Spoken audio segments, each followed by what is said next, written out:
La xarxa ciutadana Xarop està celebrant el primer fòrum sobre democràcia, ciutadania, tecnologies de la informació i comunicació en l'àmbit local. La inauguració de les jornades ha comptat amb els rectors de la Universitat de València i la Universitat Jaume I de Castelló, Francisco Tomàs i Francisco Toledo. Els dos han destacat el paper de les noves tecnologies a l'hora d'aprofundir en la democràcia i la participació ciutadana. L'ús d'aquestes tecnologies d'informació i comunicació per a canviar la societat, per a fer-la més democràtica, més participativa, per a usar aquestes tecnologies no sols des d'un punt de vista de ganar eficiència, sinó de desenvolupar nous usos, de superar els corsers que els mitjans de comunicació imposen a la comunicació i que fa que els ciutadans veiem la realitat per unes finestretes molt concretes, molt xicotetes. Tenim un lloc universal amb tots els ciutadans, podem expressar-nos,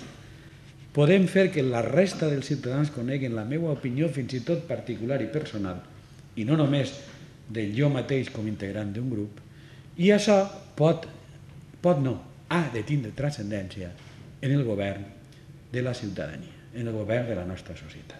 La conferència inaugural de les jornades l'ha realitzada el catedràtic d'Economia Aplicada de la Universitat d'Alacant, Andrés Pedreño, que ha assegurat que internet requereix un nou llenguatge. També ha assenyalat que tota empresa o col·lectiu que desitja tindre èxit a la xarxa ha d'apostar pels nous codis i deixar de costat els tradicionals. Que el hecho de que en España Menéame es preferido a todos los jóvenes en vez del país o el mundo porque selecciona un conjunto de titulares que vosotros vais a votar, habéis propuesto y que de alguna forma hay una comunidad muy activa que está encargada de ver todo lo que se publica en la red y en última la jerarquía de los títulos y de las propuestas pasa por el filtro y el protagonismo de los usuarios. No podemos exportar métodos tradicionales al ámbito virtual. La banca presencial y la banca online son un buen ejemplo, el periodismo tradicional y el periodismo online, la docencia tradicional y la docencia online en la universidad, el software propietario, el software libre. Son ejemplos del fracaso o las restricciones o los límites de exportar mentalidades tradicionales a mentalidades, digamos, virtuales. Un exemple de les entitats socials que es basen en les noves tecnologies és Xarop. L'objectiu, utilitzar les noves ferramentes d'informació per a difondre continguts progressistes. A través de les noves tecnologies, que com avui hem dit, del coneixement, de la informació, de la comunicació,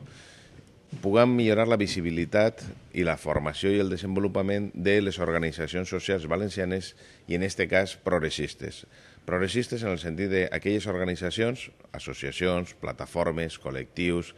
grups de gent, fundacions, organitzacions i entitats que treballen per el bé de l'interès general, per el medi ambient, per el territori, per la llengua, per la cultura, per qualsevol dels múltiples aspectes. I, per tant, el que estem fent és agregar, en aquest sentit de la unió fa la força, de les noves sistemes de comunicació i de coneixement creant sinergia a través d'un espai